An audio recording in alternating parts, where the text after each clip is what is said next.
Bienvenue dans votre chaîne préférée, l'information en temps réel, la République de l'info. Avant de commencer, n'hésitez pas de vous abonner à la chaîne et d'être courtois dans les commentaires. Quand la volonté populaire n'est pas respectée lors des élections qui font émerger des systèmes de gouvernance dominés par la corruption, la délinquance financière, l'arbitraire et autres crimes assimilés, les coups d'État apparaissent à regret comme salutaires et sanitaires. Le 4 décembre, les chefs d'État et de gouvernement de la Communauté économique des États de l'Afrique de l'Ouest ont examiné le cas du Mali, du Burkina Faso et de la Guinée où des militaires sont au pouvoir. Ils ont également annoncé la création d'une force censée lutter contre les coups d'État et de terrorisme. Comme si l'espace communautaire est obnubilé par la préoccupation de lutter contre ces renversements de régime dont les causes sont pourtant bien connues.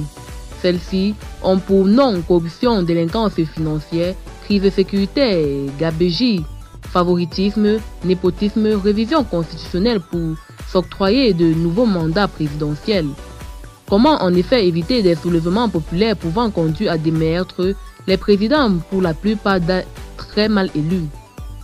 Comment empêcher des mutineries susceptibles d'entraîner un putsch? Comment éviter qu'un peuple décidé de prendre son destin en main pour dire non à la domination néocoloniale n'arrive à investir le palais présidentiel et chasser le dirigeant, vomi pour sa gestion désastreuse du pays? Voilà autant de questions auxquelles les chefs d'État ayant l'art de dribbler tout en gardant le ballon ne trouvent pas de réponse. Par ailleurs, l'on s'interroge sur l'opérationnalisation d'une force armée conjointe qui devra lutter contre les coups d'État. Comment des militaires de différents pays peuvent-ils constituer une force pouvant lutter contre des coups d'État? Des frères armés, des frères d'armes, devraient-ils attaquer d'autres ayant pris le pouvoir et les déloger contre les volontés des peuples? De telles opérations ne comporteront-elles pas de risques excessifs et susceptibles de provoquer des guerres civiles, voire des génocides, quand on sait que les armées sont à dominance mono-ethnique, dans certains pays, rien n'est moins sûr. Ils ont toutefois rappelé que récemment l'on a enregistré des tentatives de coup d'État aux USA en Turquie et il y a quelques jours seulement en Allemagne.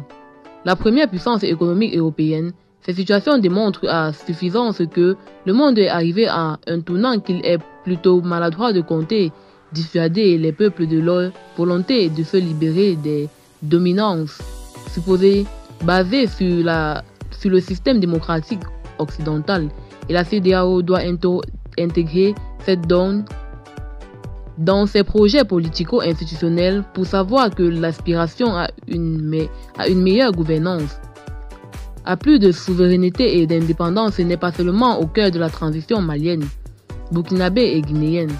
Eh bien, c'est tout pour cette note d'information. N'hésitez pas à mettre en commentaire vos impressions et à très bientôt pour une nouvelle note d'information.